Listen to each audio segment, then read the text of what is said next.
بسم اللہ الرحمن الرحیم۔ دوستو، میں محمد افتخار آپ کے اپنے چینل ہسٹری اینڈ سٹوریز میں حاضر ہوں۔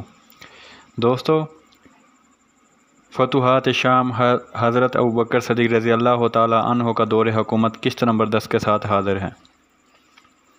اسرائیل نے قریب ہو کر کہا کہ عربی بھائی، اپنی قوم و لشکر کے ہوتے ہوئے تم نفیس کیوں میدان جنگ میں آتے ہو؟ اگر یہاں تم کام آ گئے تو تمہارا لشکر بغیر چرواہے کی بکریوں جیسا رہ جائے گا۔ آپ نے فرمایا، اللہ کے دشمن، تو نے ابھی میرے دوست سپاہیوں کے ہاتھ نہیں دیکھے کہ تیرے لشکریوں پر کیسے بھرپور پڑتے ہیں۔ اگر میں انہیں منع نہ کرتا تو اللہ تیرے تمام لشکر صفایا کر کے رکھ دیتے۔ میرا ہر لشکری فیصلہ موت کو غنیمت اور زندگی کو بیکار سمجھتا ہے۔ اس کے بعد آپ نے دریافت کیا، تو کون ہے؟ تو اس نے جواب دیا، کیا تم نے میرا نام نہیں سنا؟ میں سواروں کا شاہ سوار، ترکی جیش اور جرام کا فوج کو موت کے گھاٹ اتارنے والا شخص ہوں۔ آپ نے فرمایا، تیرا نام کیا ہے؟ اس نے کہا، ملک الموت کہ ہم نام، میرا نام اسرائیل ہے۔ یہ سن کر آپ ہنسے اور فرمایا، اللہ کے دشمن، تیرا ہمناک تیرا مشتاق ہے تاکہ وہ تجھے دوزخ تک پہنچاوے، اس لیے یاد کر رہا ہے۔ اس نے دریافت کیا، میں تمہیں تمہارے دین کی قسم یہ فرمائیے کہ تم نے کلوس کے ساتھ کیا کیا؟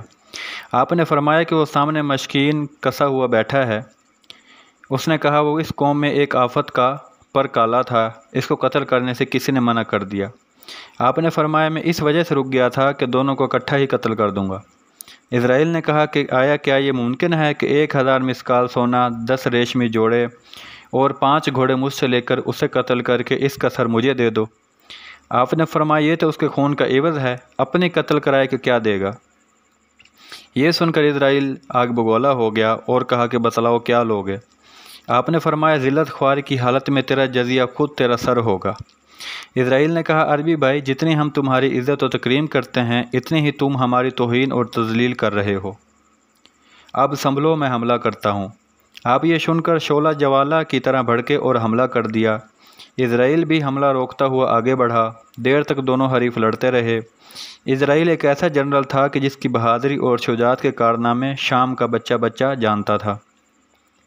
اس نے حضرت خالد رضی اللہ تعالیٰ عنہ سے کہا کہ مجھے اپنے دین کی قسم، اگر میں تمہیں گرفتار کرنا چاہوں تو کر سکتا ہوں، لیکن شفقت اور ہمدردی میرا ارادہ ہے کہ میں تمہارے لشکر سے صلح کر لوں۔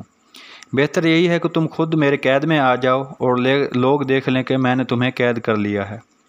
اس کے بعد میں تمہیں اس شرط پر رہا کر دوں گا کہ تم یہاں سے چلے جاؤ اور جتنے ممالک تم نے فتح کیے ہیں انہیں ہمارے حوالے کر دو۔ آپ نے فرمایا، دشمن اللہ ہم سے ایسی توقع اور امید رکھتا ہے، باوجود کہ ہماری جماعت وہ جماعت ہے جس نے تدمر، حوران، سخنا اور بصرہ کو فتح کر لیا، اور ہمارا لشکر وہ لشکر ہے کہ جس نے جنت کے بدلے میں اپنی جانوں کو اللہ کے ہاتھ فروخت کر دیا، اور فوج وہ فوج ہے جس نے دار فنا پر دار البقا کو اختیار اور دنیا پر آخرت کو ترجیح دے دی ہے۔ تجھے ابھی معلوم ہو جاتا کہ ہم دونوں میں سے کون سا اپنے مد مقابل پر فتح پاتا ہے اور اس کے ممالک کو فتح کر کے اپنی حکمرانی کا سکہ جماتا ہے۔ یہ سن کر آپ نے پہلے سے زیادہ شجاعت دکھلائی، شدت کے ساتھ حملہ کیا۔ فنون حرب کے وہ جوہر دکھائے کہ دشمن کے چھکے چھوٹ گئے اور ہمادانی، گرفتاری اور اسیرے کے دعوے کے بجائے ندامت کا پسینہ آ گیا، اور خوش آمدی لہجے میں یہ کہتا ہے کہ نبی کے عربی بھائی، آپ مذاق کیوں کرتے ہو؟ آپ نے فرمایا، میری دل لگی اور مذاق تلوار کی ضرب سے ہے تاکہ اس کی وجہ سے میرا رب مجھ سے خوش ہو جاوے۔ لے ہوشیار ہو، میں پھر وار کرتا ہوں۔ یہ کہہ کر تلوار چمکی، بڑھی، مگر ہاتھ اوچھا پڑا اور دشمن اس وار سے بچ گیا۔ آپ کا دبدبہ سے حریف کانپ اٹھا اور سمجھ گیا کہ مقابل پر فتح پانا لوہے کے چنے چابنا ہے۔ یہ سوچ کر وہ بھاگا اور آپ نے تعاقب کیا۔ عامر کہتے ہیں کہ میں فوج کے قلب میں دونوں حریفوں کا تماشا دیکھ رہا تھا۔ جس وقت اسرائیل بھاگا ہے، چونکہ اس کا گھوڑا آپ کے گھوڑے سے زیادہ تیز تھا، اس لیے آپ اس کا پیچھا نہ دبا سکے۔ اس نے جس وقت مڑ کر آپ کو دیکھا تو آپ چونکہ پیچھے رہ گئے۔ بے وقوف یہ سمجھا کہ بدوی مجھ سے خوف کھا گیا ہے۔ یہ سوچ کر اپنے دل میں خیال کیا کہ کیوں نہ اسے گرفتار کر لوں اور کس لیے نہ اس جگہ ہو کر اس کے آنے کا منتظر رہوں۔ ممکن ہے کہ مجھے فتح دے اور اس کے مقابلے میری آنت کرے۔ اس خیالت نے اکھڑے ہوئے قدم پھر جما دیے۔ اب خالد بن ولید رضی اللہ تعالیٰ عنہ اس کے قریب تھے۔